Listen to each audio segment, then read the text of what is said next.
سلام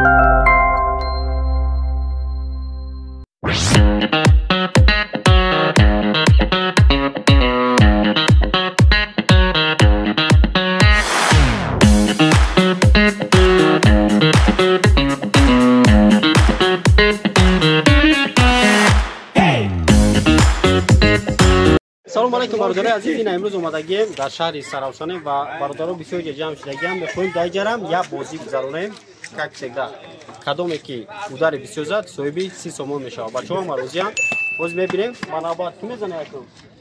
یو سلام علیکم کیو میزنه؟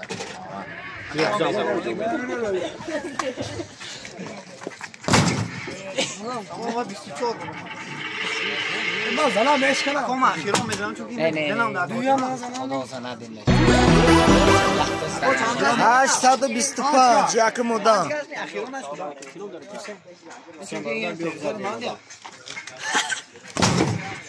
خواهی خودش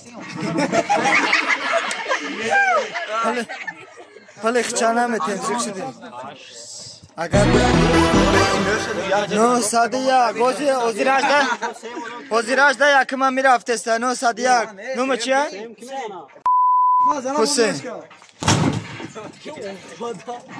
نوم ده گذار که میزنم نوم چیه برادر؟ بس نوم چیه؟ اکای رسا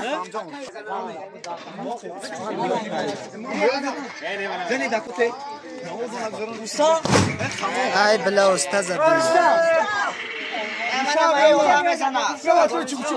پنج تا شد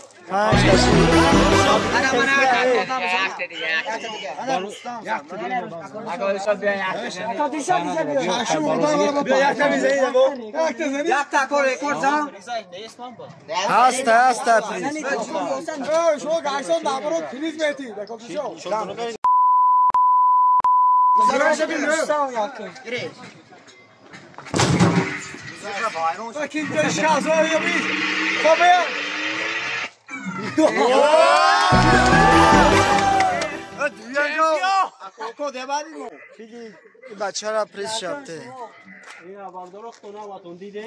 ایسی سلام علیکم بردگار در شاهدی آمد چکلی که ما وعده کرده بردارو این ما